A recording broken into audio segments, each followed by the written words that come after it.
खुनाचा प्रयत्न खंडणी असे गंभीर स्वरूपाचे गुन्हे दाखल असणारा कुख्यात गुंड टिपू पठाण व त्याचा भाऊ इजाज पठाण यांनी काळेपडाल पोलिसांना केले जेरबंद।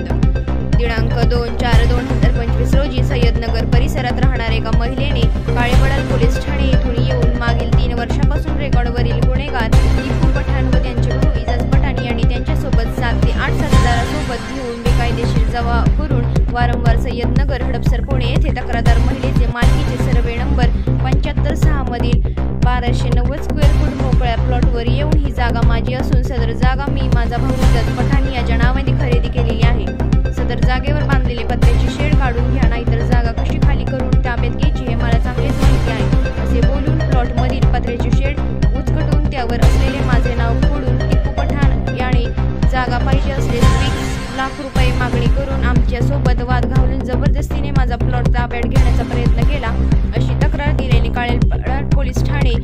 भारतीय न्याय संहिता कलम 308, 329, 351, 352,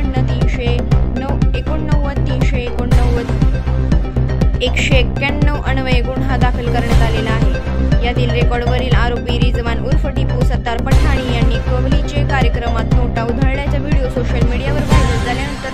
त्यांना तात्काळ ताब्यात घेऊन त्यांच्यावर पोलिसांकडून प्रतिबंधक कारवाई करून 14 दिवस येरवडा जेलमध्ये रवानगी करण्यात आलेली आहे। सदरची बातमी ही डॉक्टर राजकुमार शिंदे, पोलीस उपायुक्त परिमंडळ 5 यांच्या मार्गदर्शनाखाली सहाय्यक पोलीस आयुक्त धन्यकुमार गोडसे, वानवडी विभाग पुणे, मानसिंग पाटील, वरिष्ठ पोलीस निरीक्षक काळेपडाल पोलीस स्टेशन पुणे शहर, पोलीस निरीक्षक पुणे अमर काळंगे, सह पोलीस निरीक्षक अमित शेटे, पोलीस हवालदार प्रवीण काळवोत, युवराज दुधाळ, पोलीस अंमलदार शहीद शेख, अतुल पंधरकर, श्रीकृष्ण खोकले, नितीश शिंदे, महादेव शिंदे यांनी करून प्रशासकीय कामगिरी केलेली आहे।